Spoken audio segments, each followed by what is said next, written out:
Hello, today what I'm working on is a background for the screen prints. So I'm going to cut out this screen print here onto this paper, so it's roughly the right sort of size. It only has to be rough. That will then form the basis of what I'm going to spray on this one.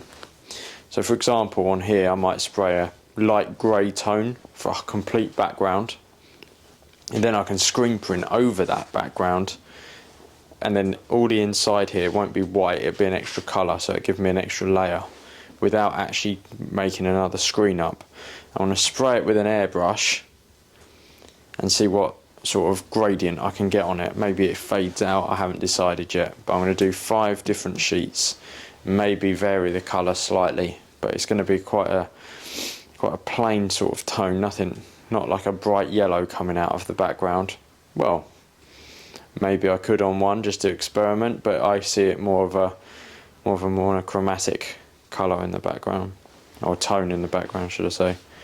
So I'm going to start by cutting out the frame that's going to go round the edge here. In fact, I might even change this and just do it as this sheet of paper, because I can give it almost a border if I wish. But it's just so it keeps these edges nice and clean. I want a nice clean border on it. So I'm going to do that now, and I'll zoom in and show you what I'm doing. Right, I've got a cutting mat under here. I'm just going to cut down the sides, go through both sheets.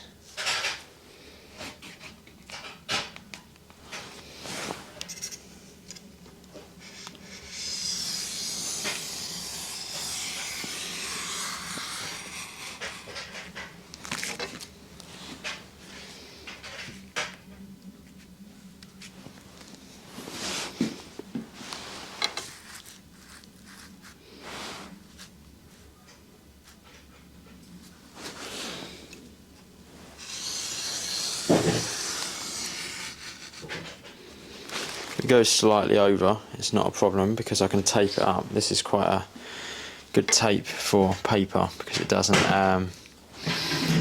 pull the paper. It's quite a low tack, but it's also quite strong as well in the other regard.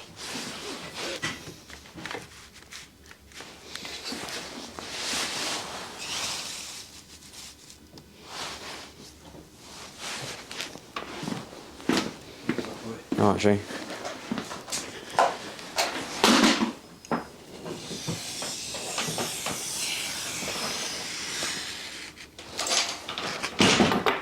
Cut it roughly there. I can always expand it. In fact, I'm going to go to the top. I can always add a bit of tape along there if needed.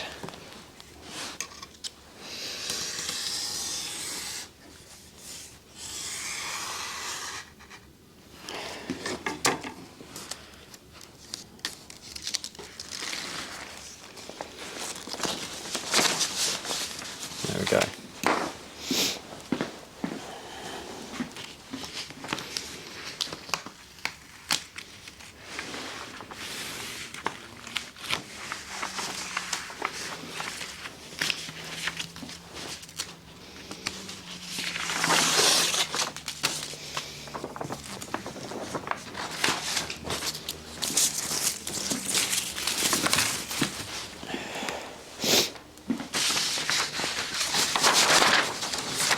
Got a little bit just to get off the corners here. Do it freehand.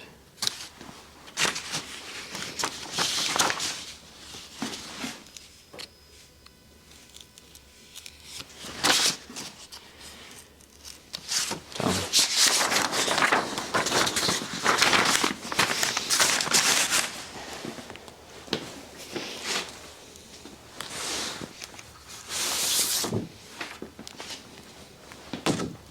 Right, the theory is this sheet of paper here is the good paper for printmaking. What I'm going to do, get this,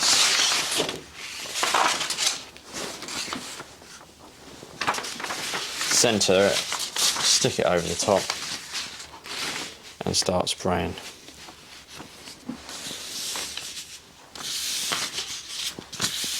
So what I've got to do now, work out how to get that just to sit flat, because it's getting caught on paper, tape up there. Tape it round, and then I'll be ready. So I'm going to sort out the spray paint in a minute, and I'll come back when it's ready.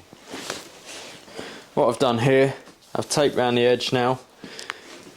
Make sure that's flat. So I've got this yellow frog tape. So it's slightly low tack, so it won't rip the paper, or this hard paper anyway. It rips a bit on this newsprint, but the harder paper underneath it will be fine with. And I've also stuck this bit on. This bit will then help keep a section white, so I've cut it out of this one and I've put it on like so. So that section will stay white.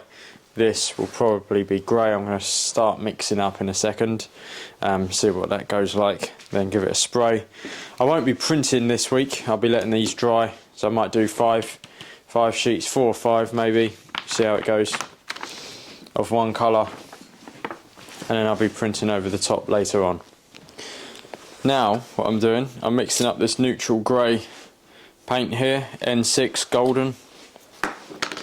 That's going to go into the little pot here, end up going in this little pot here, which will plug into the airbrush, and then we can spray from there.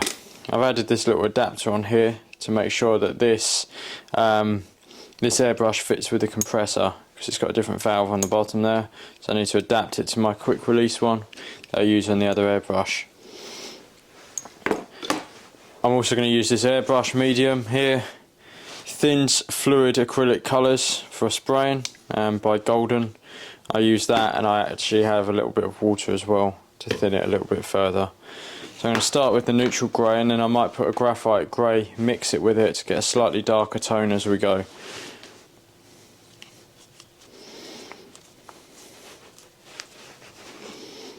I haven't got a lot of this left, so, but that's quite a decent colour I reckon for the background. I want to keep it quite monochrome. I don't want to take away from the purples and the blues that are in the image anyway, so I think this will work just fine in the background. But this bit's a bit of an experiment just to see what happens anyway.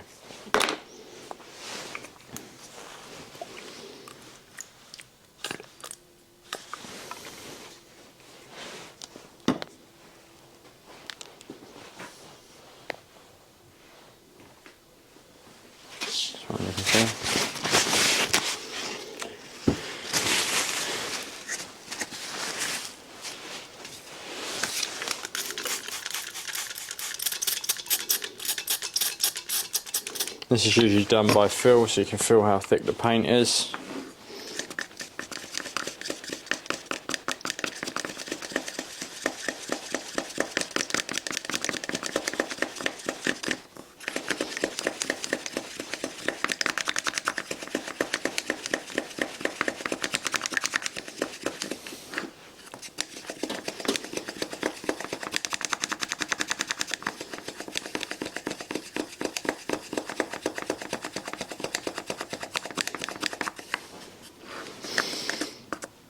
And any lumps need to make sure they're out, because otherwise they clog up the airbrush and then end up having to take the whole lot out, clean the whole lot, and essentially starting again.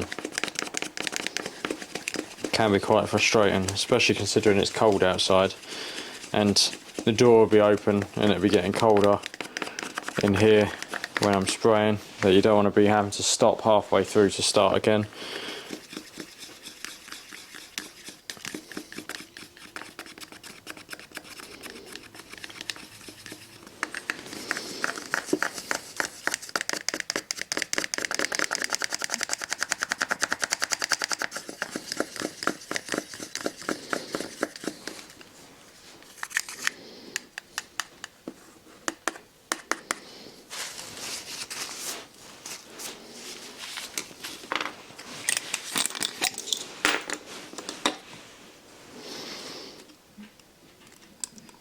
Yeah, still lumps in that.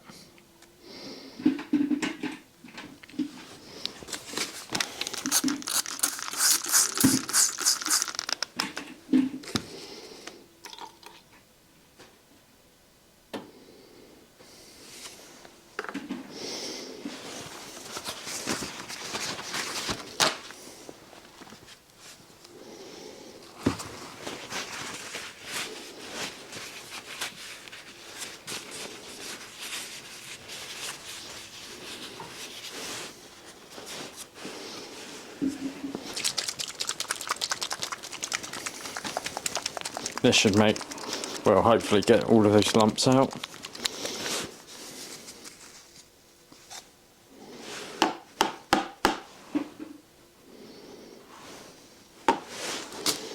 See how it goes.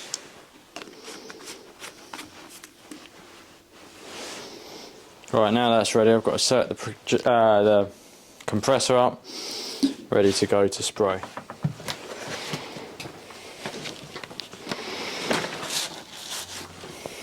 Right, ready to spray now. Got the grey, shut the door, keep it warming.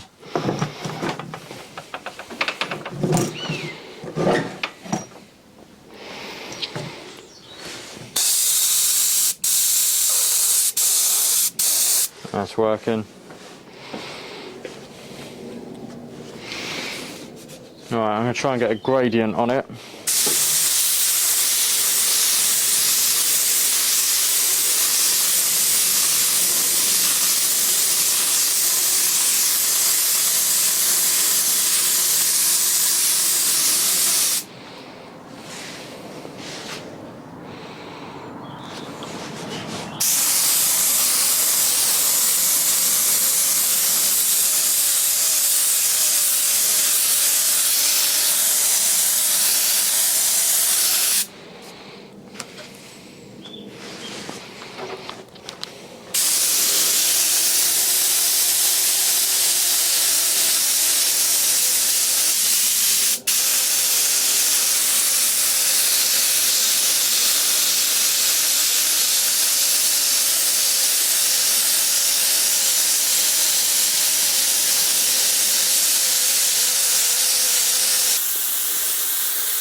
Right, I've sprayed this and it's got a grey tone on it, but it's not as successful as I thought it was going to be. Reason being, this is lifted up and left a mark underneath, so I'm going to have to next time use a bit of I've got Frisket tape, like a stenciling tape, low tack, that I can try next time, because the important thing is trying not to rip the page. Now I've not got a bad edge on here as it is, could be slightly better, but that's not too bad in terms of a gradient, but I think there is some work to do on this. In fact, I don't mind that as a gradient, but